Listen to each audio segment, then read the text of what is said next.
le monde, ça fait longtemps qu'on n'avait pas refait de vidéo et on a été pris par pas mal de choses, vous allez voir un petit peu. Là c'est la saison de reproduction et on avait envie de vous emmener donc dans la pièce où je suis, c'est-à-dire celle de nos reproducteurs, nos colubridés nord-américains.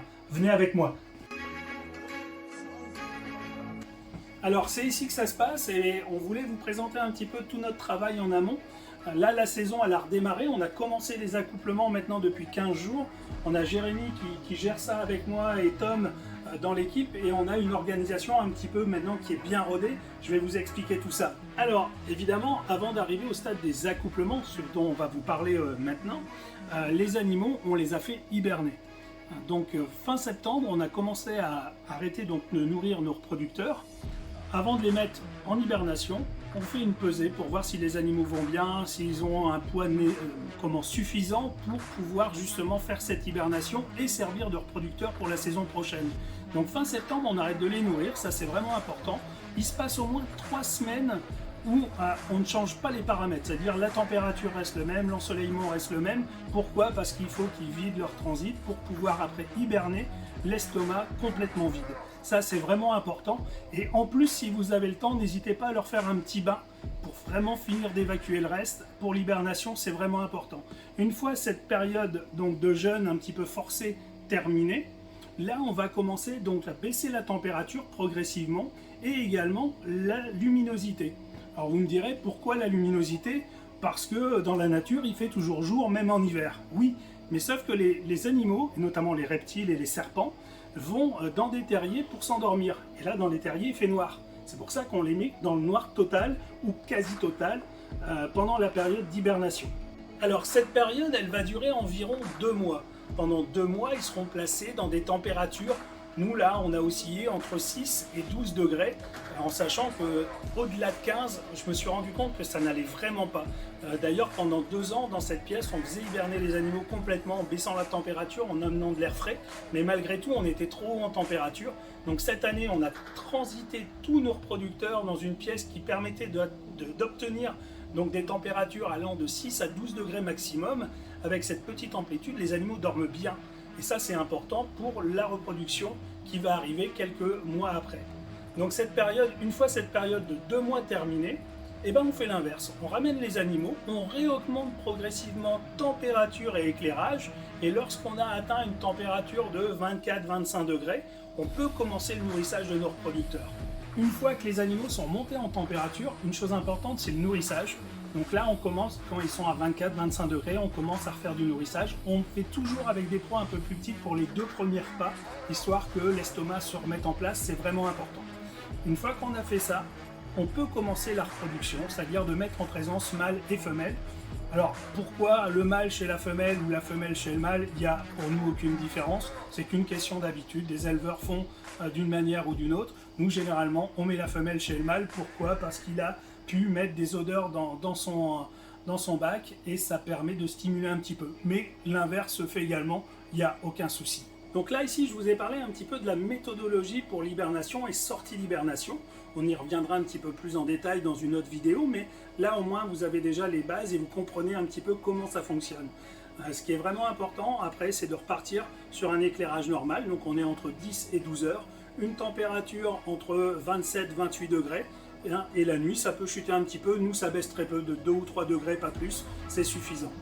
Le travail maintenant le plus important pour nous, c'est que chaque année, en fonction de nos animaux disponibles, c'est-à-dire qui ont le poids suffisant et la forme suffisante pour être en reproduction, on crée des nouveaux groupes ou on maintient des groupes qui ont déjà fait leurs preuves. Et c'est ça qui est intéressant. On a, nous, un système de fonctionnement où, pour un mâle, on a entre 2 et 4 femelles maximum.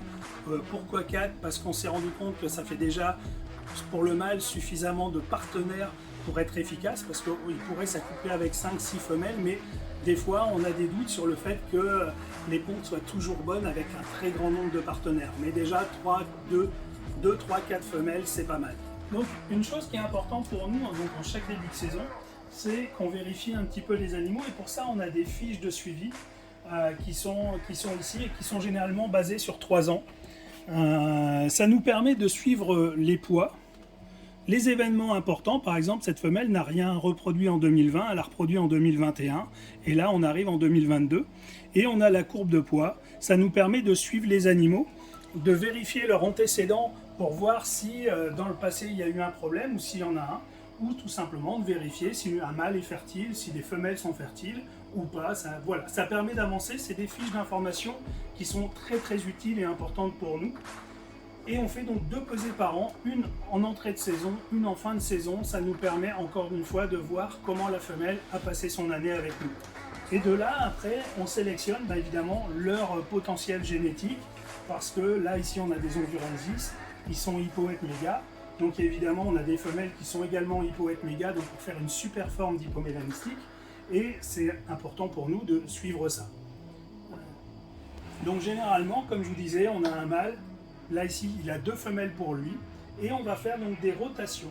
C'est-à-dire que le mâle va être avec une femelle pendant 1 voire 2 jours, en fonction du nombre de femelles qu'il aura.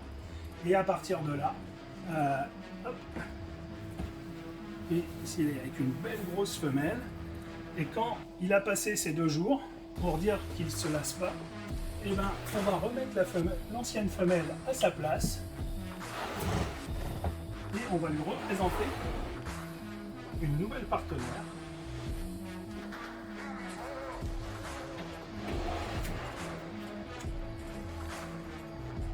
Alors sur les Lampropeltis, alors c'est vrai qu'on dit toujours de faire attention parce qu'il peut y avoir un peu d'ophiophagie, etc. C'est très peu présent chez les Hondurensis, ça l'est beaucoup plus chez les Gétulus. Donc dans ces cas-là, restez présents, nous on est toujours là la première demi-heure, parce que, enfin pas la première demi-heure, au premier contact, pour voir un peu le comportement de la femelle. Donc ça c'est vraiment des choses importantes. Il va se passer entre maintenant le réveil et les mises en accouplement, si les femelles ont bien ovulé, donc généralement après la mue de sortie d'hibernation, donc qu'on appelle post-ovulatoire, 30 à 40 jours avant la ponte. Donc là on a encore un peu le temps, on a commencé il y a une dizaine de jours, et dans 15 jours, 3 semaines, on va commencer à avoir des femelles qui auront gonflé. Au niveau alimentaire, elles vont arrêter de s'alimenter, et là on va devoir être vigilant. On est en train de préparer toute la batterie des pondoirs. Donc là, c'est des petites boîtes avec de la sphène qu'on va humidifier, et ça va leur servir donc de zone de ponte pour nous récupérer leurs œufs.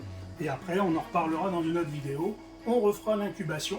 Mais là, ce qu'on avait envie, c'est de vous montrer un petit peu tous les projets, enfin quelques belles bêtes où on a vraiment envie de faire partager, parce qu'on a rarement l'occasion de vous montrer tout ça. Et on en avait envie pour vous tenir en haleine de le début de saison, parce qu'il va y avoir des choses de dingue. Suivez-moi.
Thank you.